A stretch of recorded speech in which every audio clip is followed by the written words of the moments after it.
एक समय की बात है। एक पिता ने देखा कि उसका बेटा घर के एक अंधेरे कोने में बैठकर कुछ सोच रहा था। वह आदमी बेटे के पास गया और उससे पूछा, क्या बात है बेटे, ऐसे गुमसुम क्यों बैठे हो? बेटे ने कहा, मैं कुछ सोच रहा हूं पापा। तो उसके पिता बोले, जरा मुझे भी बताओ, मुझे भी पता चले कि तुम इतनी गहराई से क्या सोच रहे हो। बेटा बोला, मैं ये सोच रहा हूं पापा कि आखिर मेरी जिंदगी की क्या कीमत है। पिता मुस्कुराते हुए बोले, अच्छा ये बात है बेटे, यदि तुम सच में अपनी जिंदगी की कीमत जानना चाहते हो तो जैसा मैं कहता हूं तुम वैसा करो। पिता ने अपना एक पुराना संदूक खोला जिसमें से उन्होंने एक मामूली सा दिखने वाला पत्थर निकाला और बेटे को दिया और कहा, जाओ इस पत्थर को बाजार ले जाओ और इसकी कीमत पता करके आओ। लेकिन ध्यान रहे, तुम्हें सिर्फ इसकी कीमत पता करनी है, इसे बेचना नहीं है। तुम बाजार में पत्थर को हाथ में लेकर एक जगह बैठ जाना और अगर कोई ग्राहक तुमसे इसे खरीदना चाहे और इसका मूल्य पूछे तो कुछ मत बोलना, सिर्फ अपनी 2 उंगलियां खड़ी कर देना। पिता के कहे अनुसार वह लड़का बाजार गया और बाजार जाकर कुछ देर तो वहां ऐसे ही बैठा रहा। लेकिन कुछ देर बाद एक बूढ़ी औरत उसके पास आई और उस पत्थर का मूल्य पूछने लगी। लेकिन लड़का चुप रहा, पर उसने बूढ़ी औरत की तरफ देखकर अपनी 2 उंगलियां खड़ी कर दी। तभी वह बूढ़ी औरत बोली, 200 रुपए?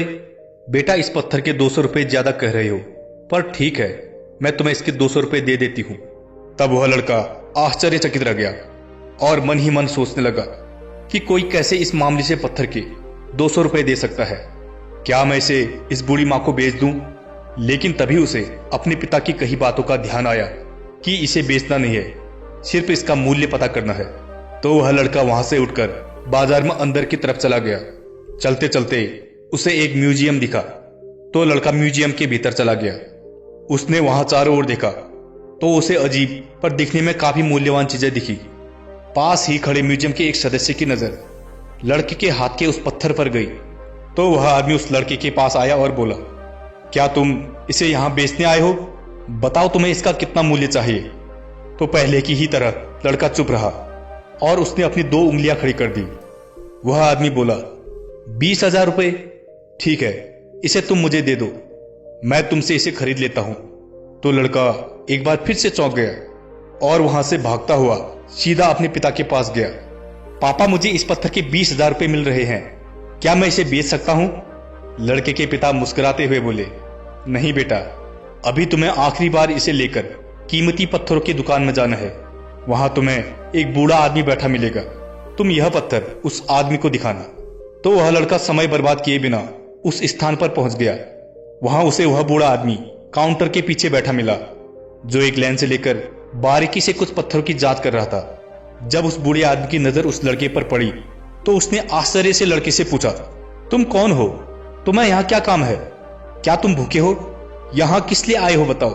क्योंकि जाहिर सी बात है, एक बच्चे का ऐसी दुकान में क्या ही काम होगा।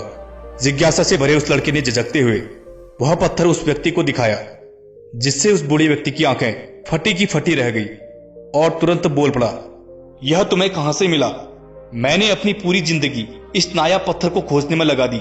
सुनो लड़के, क्या तुम मुझे इसे बेचना चाहोगे? बताओ तुमने इसका कितना मूल्य लगा रखा है? तो लड़के ने फिर से अपनी 2 उंगलियां खड़ी कर दी। वह बूढ़ा व्यक्ति मन ही मन सोचने लगा, यह तो एक अमूल्य हीरा है, ऐसा नायाब हीरा करोड़ों रुपए देकर भी मिलना मुश्किल है। वह बूढ़ा व्यक्ति उस लड़के से बोला, मैं तुम्हें इसके 2 लाख रुपए दूंगा, कृपा कर यह पत्थर मुझे दे दो। इस कहानी से हमने यह सीखा, अगर हम गहराई से सोचें तो उस पत्थर की ही तरह हमारा मानव जीवन भी बहुत बहुमूल्य है। पर यह आप पर निर्भर करता है कि आप 200 रुपए वाला पत्थर बनना चाहते हो या 2 लाख वाला। हम में से बहुत से लोग इस जीवन की कीमत नहीं जानते और खुद को नाकारा व तुच्छ समझते हैं। लेकिन जो खुद से प्यार करते हैं और जो लोग हमसे प्यार करते हैं, हमें अपना समझते हैं, उनके लिए हमारा जीवन किसी बहुमूल्य हीरे से कम नहीं होता। लेकिन कुछ लोग हमें सिर्फ इस्तेमाल करना चाहते हैं, हमारा फायदा उठाना चाहते हैं। उनके लिए हम किसी सड़क के किनारे पड़े बेकार पत्थर से ज्यादा कुछ नहीं होते। वास्तव में मानव जीवन बहुत ही बहुमूल्य है। इसीलिए खुद को पहचानो, आगे बढ़ो और एक बेहतरीन इंसान बनकर समाज में अपना नाम कमाओ।